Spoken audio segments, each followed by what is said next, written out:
Assalamualaikum warahmatullahi wabarakatuh.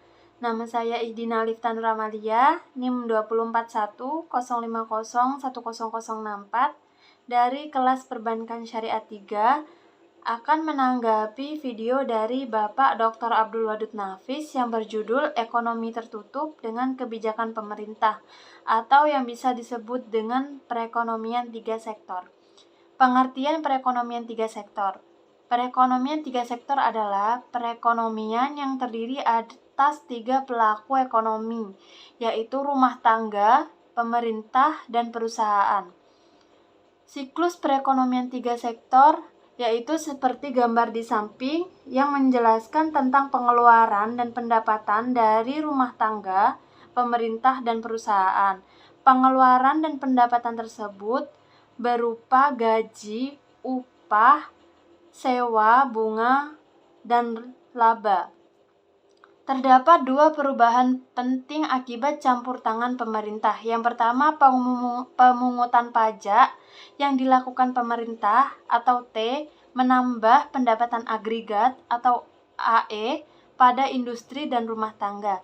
Yang kedua, pajak memungkinkan pemerintah melakukan perbelanjaan dan ini akan menaikkan perbelanjaan. Perekonomian 3 sektor atau dinamakan perekonomian tertutup karena perekonomian tersebut belum adanya perdagangan dengan luar negeri. Aliran baru dalam sirkulasi aliran pendapatan. Yaitu yang pertama, pembayaran pajak oleh rumah tangga dan perusahaan kepada pemerintah. Pembayaran pajak tersebut dapat menimbulkan pendapatan kepada pihak pemerintah. Yang kedua, pengeluaran dari sektor pemerintah ke sektor perusahaan, yakni pengeluaran pemerintah atas barang dan jasa yang diproduksi oleh perusahaan. Yang ketiga, pendapatan dari sektor pemerintah ke sektor rumah tangga, yakni pembayaran atas konsumsi faktor produksi rumah tangga oleh pemerintah. Pendapatan yang diterima oleh rumah tangga digunakan untuk 3 tujuan, yakni yang pertama, ditabung disimbolkan dengan S, dan yang kedua membayar pajak disimbolkan dengan T, dan yang ketiga membiayai konsumsi disimbolkan dengan C. Maka diperoleh rumus Y sama dengan C ditambah S ditambah T. Sedangkan dalam keseimbangan rumusnya sebagai berikut, yaitu Y sama dengan C ditambah 1 ditambah G. Syarat keseimbangan. Keseimbangan pendapatan nasional berlaku kesamaan sebagai berikut. C ditambah I ditambah G sama dengan C ditambah S ditambah T. Apabila C di setiap ruasnya dihilangkan, maka berlaku I ditambah G sama dengan S ditambah T. Dalam perekonomian 3 sektor, I dan G adalah suntikan pendapatan, sedangkan S dan T adalah kebocoran, pajak langsung dan tidak langsung.